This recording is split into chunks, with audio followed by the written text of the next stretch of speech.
Though I'm missing you, Ladies and I'll gentlemen, find a way to get gentlemen and ladies, I'm through. working on some Days things ain't today because without it's one of you, those 'cause days. you were my Well, we got a little sister, bit my of Brandy, strength, and Gladys my Knight, and wait, pride. who else is Only that young God lady that sang it may with know Diana? Oh, why. Shaka. Still, And I will Smile. get Ladies and gentlemen, let me tell you something. by. I've always liked this song. Hold on, Brandy. Close your mouth, girl. Um, Ladies and gentlemen and ladies, missing you, Brandy, Tamaya, Gladys Knight, and Shaka Khan. Um, just wanted to take the time. Everybody focuses on days, you know, New Year's. So, hold on now. It's just the same stupid 24 hours it was yesterday. The only difference between yesterday and today is somebody called it midnight. But remember, the Jews, ancient Jews, the real Jews, not those. Anyway, they went from 6 in the evening to 6 in the morning. Again, it's all perspective. So people are worried about days and calendars. The original calendar that was followed by the majority of people, because not every culture followed the same calendar, had 13 months. And then every 7 years, they added another month. Why? So that everything would correlate.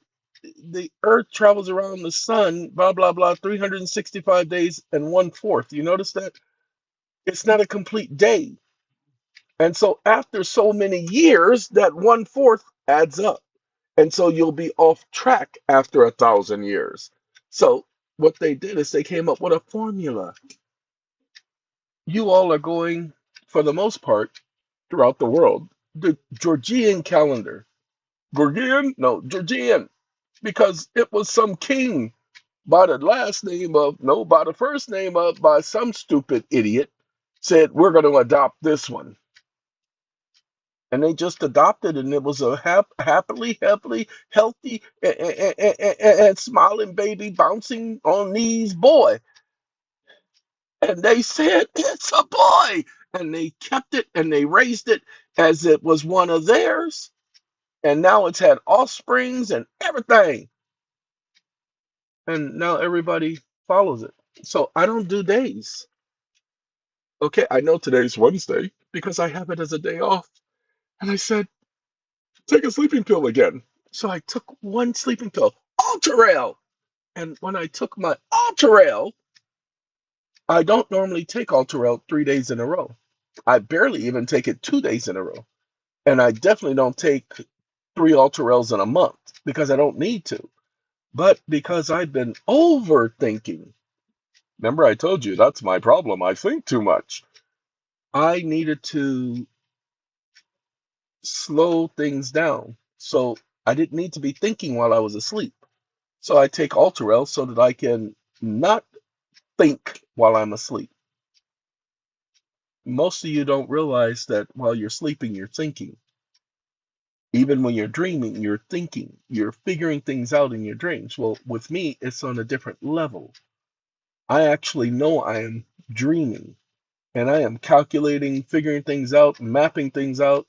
And I'm also thinking about some of the stuff that I'm working on while I'm dreaming. Okay, that means my brain doesn't rest.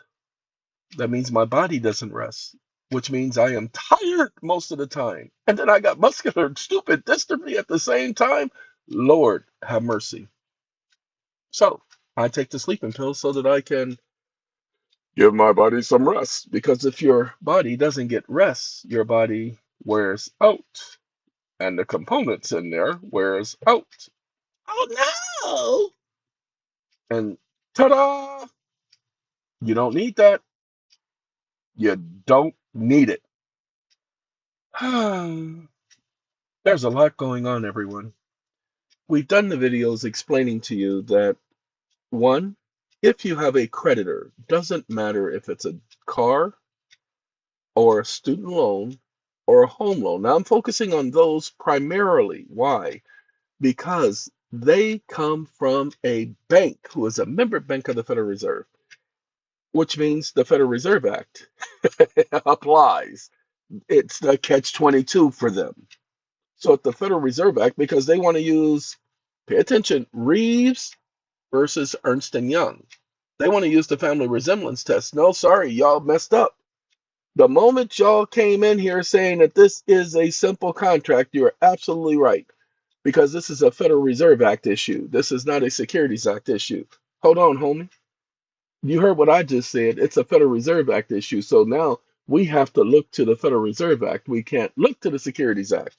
That's what y'all need to be saying. I know some of y'all ain't going to get this, but some of y'all know exactly what I'm talking about.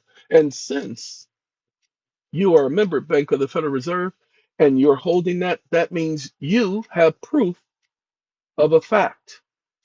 What fact is that, homie? That you received the note and that it was a deposit. You see, the fact that you have the note, the fact that you're holding a note and you're claiming there is an outstanding debt, that means that the Federal Reserve Act must be considered. It must be taken into consideration. So, what does the Federal Reserve Act says about delivering a promissory note to a Federal Reserve bank or a Federal Reserve member bank or a national bank of the Federal Reserve? Oh, look at there. It says it's to be received at par, that it becomes upon receipt or procurement, because they procured it. It becomes an obligation of the Federal Reserve because it's a deposit. Why? Because it's eligible paper. And when delivered to a Federal Reserve agent, it is only considered eligible paper. There is no other way to consider it. You don't believe me? Go ahead and put this conversation in ChatGPT. Go ahead, do me a favor. Take the transcript from YouTube and put it in one of the GPTs and have it rebut any presumption to the contrary. That's how you do it, not rebut presumptions, because I'm not making a presumption. I'm stating fact. If they're holding a promissory note, that means, pay attention, it was under the Federal Reserve Act. Why?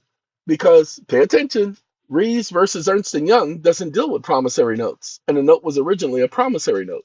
So you can't use Reeves versus Ernst and Young because Reeves versus Ernst and Young deals with securities. A promissory note is not a security, unless it's under the Federal Reserve Act. You feel me?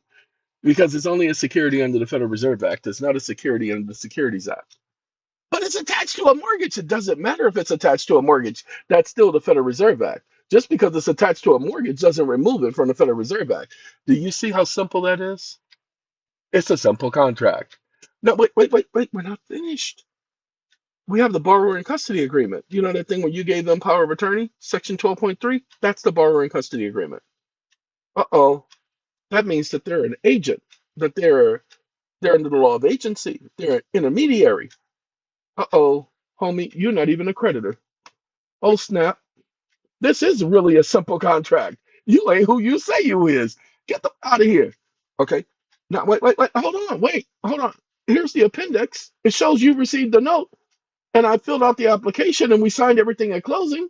So that means the Federal Reserve Act applies. Oh, that means that I'm the bank because I was applying for the capacity to borrow from the Federal Reserve. Now, if you don't understand that, go read Section 13, subsection 13 of the Federal Reserve Act. You'll see where individuals, partnerships, and corporations can request to borrow from the Federal Reserve through a Federal Reserve agent. It says it right there. No, I ain't showing it to you. Go read it. Well, now that we have that, look at the proofs that we just had that rebuts all of their presumptions. See, you just have to rebut the presumptions. So I put together a document for our people. I'm giving you the information so you can put it together for your people, for yourself. Now, hold on, we're not finished because that only proves that they're not the creditor, that you made a deposit, and that you were depositing the collateral. You gave permission for them to do so. Go after them for failing to do their fiduciary duty. They're coming in and claiming they're a creditor. That's a lie. They cannot be a creditor. You cannot be agent and principal in this transaction because the law doesn't allow it.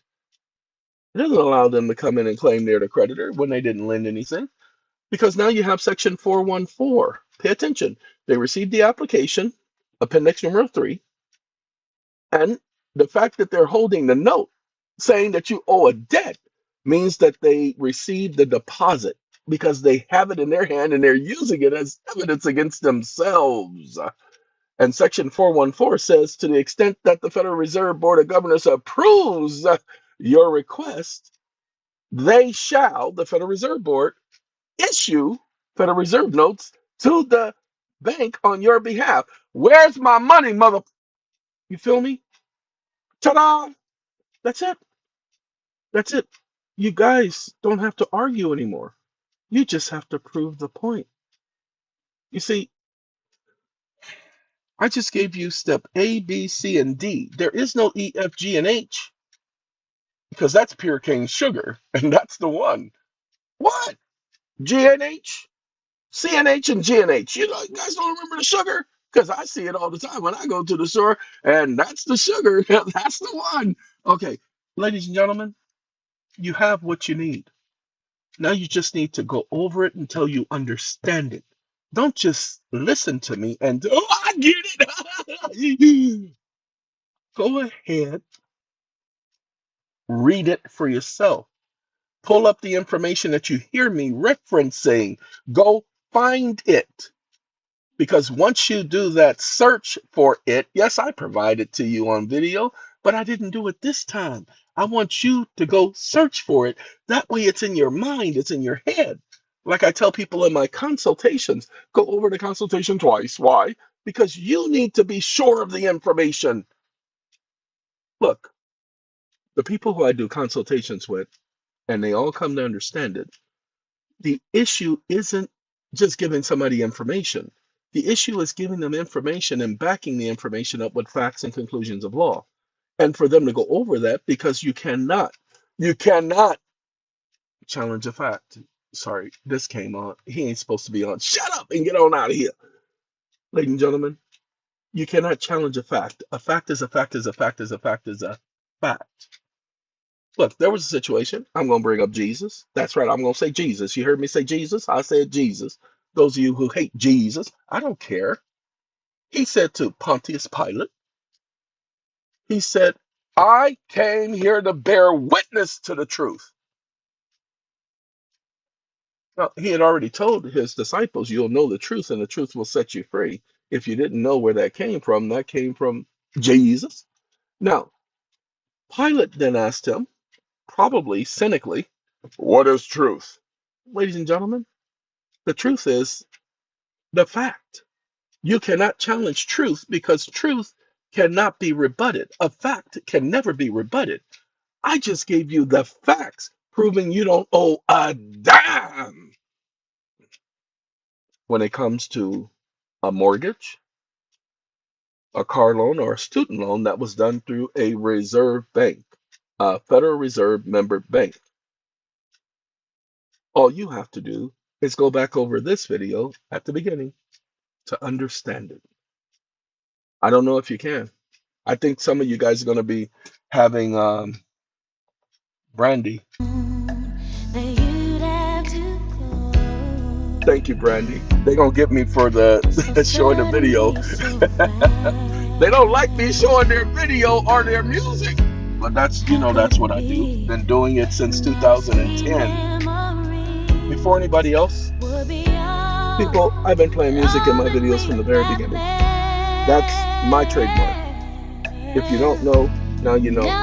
Some people say they don't like the productions of my videos because they're just too plain. Ladies and gentlemen, I don't want those people watching my videos. That's why I do it this way. Y'all know how I do. Hey, look, hey, yeah. She's so empty inside. Hide them tears, child. All right, I gotta go. Y'all take care, all right? 15 minutes of nothing. Gotta go. Though I'm missing y'all.